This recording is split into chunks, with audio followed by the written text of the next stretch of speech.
Assalamualaikum warahmatullahi wabarakatuh. Perkenalkan, nama saya Elsa Zaki Lestari dengan NIM 404211034 dari Program Studi Pendidikan Bahasa Indonesia. Saya di sini akan memenuhi tugas ujian tengah semester, yaitu dari mata kuliah Teori Pembelajaran yang diampu oleh Ibu Cynthia Nurikma Irma MPD.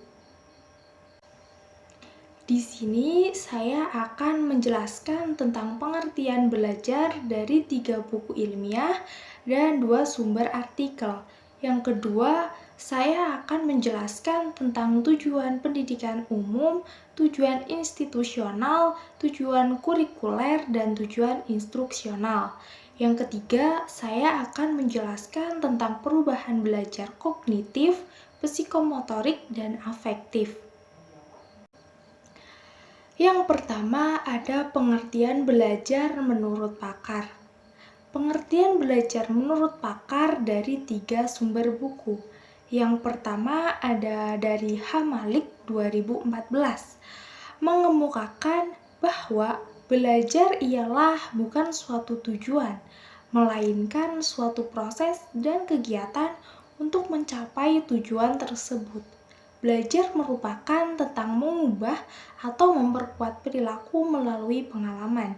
Berarti yang namanya belajar itu bukan hasil akhir, bukan tujuan, tetapi langkah-langkah atau proses menuju tujuan tersebut. Dari langkah pertama sampai langkah terakhir. Ini adalah prosesnya. Dari kanan menuju kiri, dari utara menuju selatan, berapa meter, berapa jalannya, disitulah letak dari belajar. Jadi bukan pada hasil akhirnya. Apabila titik tekannya pada hasil akhirnya nanti, banyak kekeliruan dalam mencari ilmu dan dalam melakukan pembelajaran itu sendiri. Yang kedua ada dari Slameto 2010.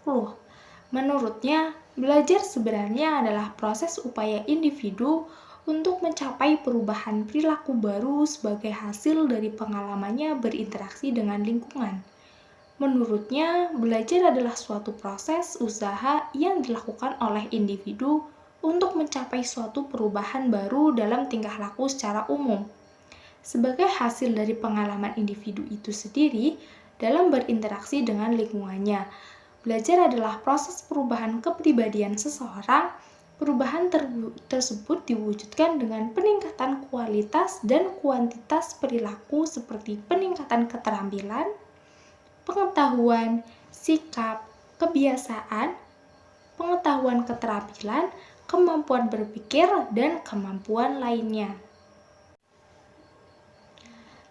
Yang ketiga ada pengertian belajar dari Skinner 1958, mengatakan bahwa belajar merupakan sebuah perilaku atau tindakan.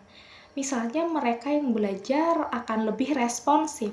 Sebaliknya, jika mereka tidak belajar, maka responnya pun akan berkurang. Menurutnya, stimulus dan respon di lingkungan berinteraksi satu sama lain yang mengarah pada perilaku tersebut. Dia mengklaim bahwa respon yang diterima tidak sesederhana itu. Hal ini dikarenakan stimulus yang diberikan seseorang selalu bersifat interaktif dan stimulus tersebut memberikan sebuah respon. Efek ini mengarah pada perilaku. Oleh sebab itu, untuk memahami perilaku seseorang dengan benar, maka kita perlu memahami stimulus orang lain terlebih dahulu. Di sini, stimulus dipahami sebagai respon perilaku. Pengertian belajar menurut pakar dari 2 sumber artikel. Yang pertama dari Sardiman 2008.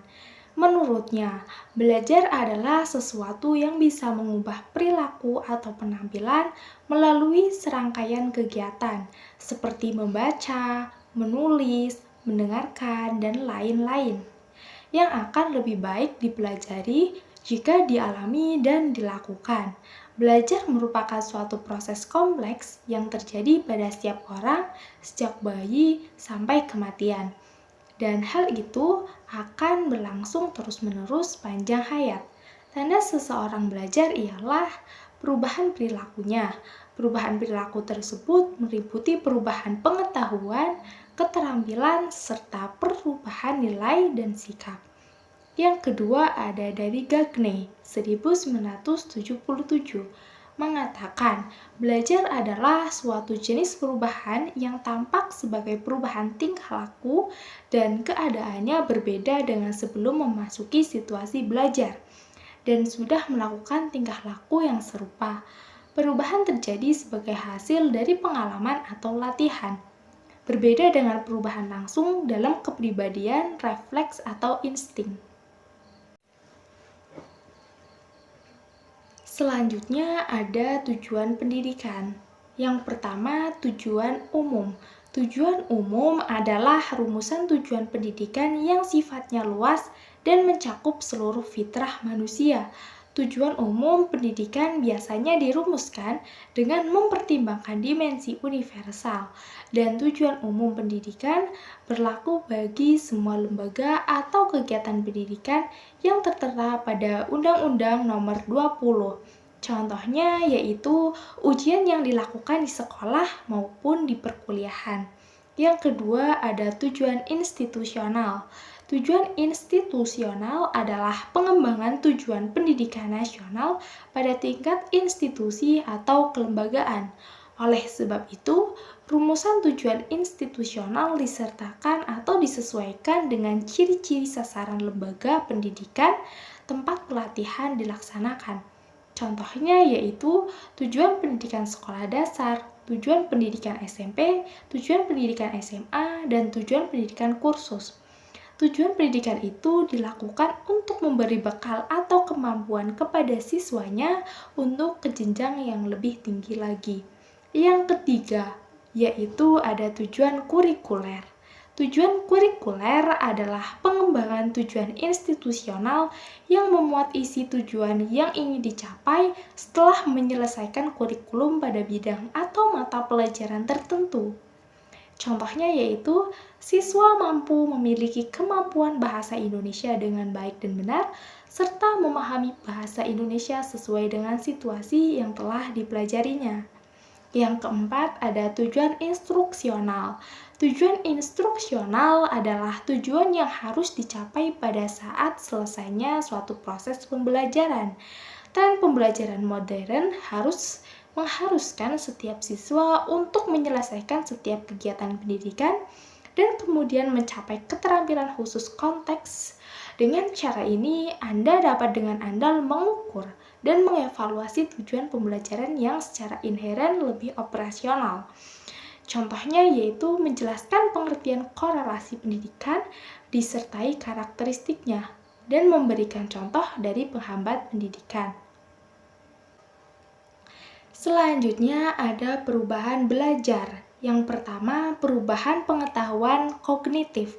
Istilah kognitif berasal dari kata cognition atau kognisi, yaitu perolehan, penggunaan pengetahuan, penataan. Berarti kognitif berada pada kisaran persoalan yang menyangkut kemampuan untuk mengembangkan kemampuan rasional atau akal. Istilah tersebut atau pengertian tersebut dari Wolfgang Hoy 2005. Kemudian aspek kognitif merupakan ranah yang berkaitan dengan hasil belajar intelektual yang mencakup kegiatan mental atau otak ataupun kemampuan seseorang dalam pemahaman, pengertian, pemikiran, mempelajari ilmu pengetahuan, dan keterampilan berpikir. Tujuan aspek kognitif berorientasi pada kemampuan berpikir yang mencakup kemampuan intelektual yang lebih sederhana, yaitu mengingat sampai pada kemampuan memecahkan masalah.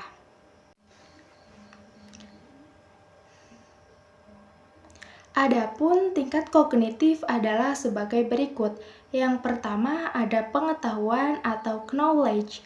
Pengetahuan merupakan kemampuan dalam mengingat kembali materi yang telah dipelajarinya. Yang kedua, pemahaman atau comprehension. Pemahaman merupakan kemampuan untuk memahami materi atau bahan pelajaran yang ada di dalam pembelajaran. Yang ketiga, penerapan atau application. Penerapan merupakan kemampuan untuk menerapkan informasi pada situasi nyata atau pada situasi dalam kehidupan sehari-hari. Yang keempat ada analisis atau analisis. Analisis merupakan kemampuan untuk menguraikan materi ke dalam bagian-bagian atau komponen-komponen yang lebih instruksional atau instruktural, mudah dipahami dan dimengerti. Yang kelima ada sintesis atau sintesis. Sintesis merupakan proses yang memadukan bagian-bagian atau unsur-unsur secara logis sehingga menjadikan kriteria suatu pola yang terstruktur atau berbentuk pola baru. Yang keenam ada evaluasi atau evaluation. Evaluasi merupakan kemampuan seseorang untuk membuat pertimbangan terhadap situasi, nilai, atau ide berdasarkan benar salah, baik buruk, dan lain sebagainya.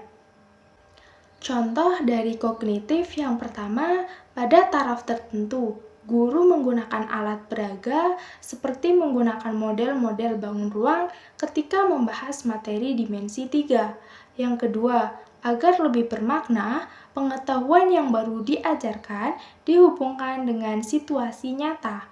Yang ketiga, dosen bahasa Indonesia berusaha agar pengetahuan mahasiswanya utuh, tidak terpisah-pisah.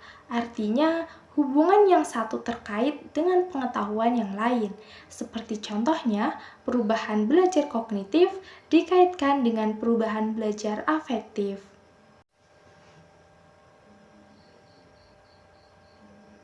Yang kedua, ada perubahan keterampilan atau psikomotorik. Kata psikomotorik berhubungan dengan kata motor atau sensori motor. Dengan demikian, ranah psikomotorik sangat erat kaitannya dengan gerakan, keterampilan, dan perilaku yang menyebabkan terjadinya gerakan tubuh atau bagian tubuh. Berisi tentang perilaku-perilaku yang lebih menekankan pada aspek keterampilan motorik seperti menulis, mengetik, berolahraga, berenang, dan juga keterampilan menggunakan mesin. Dalam psikomotorik, siswa menerima aspek kepribadian berupa perilaku yang memungkinkan mereka bertindak sesuai dengan bentuk kepribadian yang menjadi ciri orang terpelajar. Hal ini tentu dapat membantu diri sendiri dan orang lain. Adapun tingkatan psikomotorik adalah sebagai berikut. Yang pertama, peniruan. Peniruan adalah kemampuan untuk menunjukkan tingkah laku meniru sesuai dengan contoh. Yang kedua, manipulasi. Manipulasi adalah suatu perilaku yang mampu menampilkan sesuatu menurut atau sesuai dengan petunjuk. Yang ketiga, ada presisi. Presisi adalah kemampuan untuk memberikan respon yang lebih terkoreksi sehingga sudah meminimalisir kesalahan-kesalahan. Yang keempat ada artikulasi. Artikulasi adalah kemampuan untuk mengoordinasikan suatu rangkaian yang gerak dengan membuat urutan yang tepat dan mencapai sesuatu yang diharapkan. Yang kelima ada naturalisasi. Naturalisasi adalah suatu kemampuan yang sudah semakin terampil, sehingga sudah menurut atau sesuai dengan tingkah laku yang ditampilkan, dengan paling sedikit mengeluarkan energi fisik dan psikis. Contoh psikomotorik. Yang pertama, penilaian tingkah laku seperti dosen melakukan pengamatan tentang apa saja yang dilakukan oleh setiap mahasiswanya berdasarkan kisi-kisi yang telah dibuat oleh dosen tersebut. Yang kedua, memberikan sebuah tugas dengan waktu yang singkat. Hal itu akan memberikan mahasiswa menjawab pertanyaan sebaik mungkin. Yang ketiga, membuat sebuah karya yang sudah dipelajari. Maka sebagai mahasiswa akan memiliki keterampilan yang semakin baik. Yang ketiga, ada perubahan nilai dan sikap atau afektif. Afektif berisi tentang perilaku-perilaku yang lebih menekankan pada aspek perasaan dan emosi, seperti minat sikap apresiasi dan penyesuaian diri. Maksud afektif ini yaitu untuk memuat siswa dalam kegiatan belajar mengajar agar berperan aktif di dalamnya. Tujuan afektif ini berkenaan dengan sikap dan nilai-nilai. Dan pada ranah ini lebih mengutamakan pada perasaan emosi atau singkat penolakan terhadap suatu pembelajaran yang diterima pada waktu itu. Adapun tingkat afektif adalah sebagai berikut. Yang pertama, penerimaan. Penerimaan adalah kemampuan untuk menerima rangsangan. Yang kedua, tanggapan. Tanggapan adalah kemampuan untuk memberikan respon atau berperan secara aktif. Jadi, bukan hanya menerima rangsangan saja, tetapi sudah turut berperan aktif dalam suatu kegiatan. Yang ketiga, penilaian.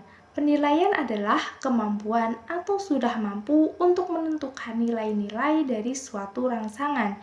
Jadi, sudah bisa menentukan yang baik ataupun yang tidak baik terhadap suatu objek atau peristiwa atau suatu kejadian tertentu.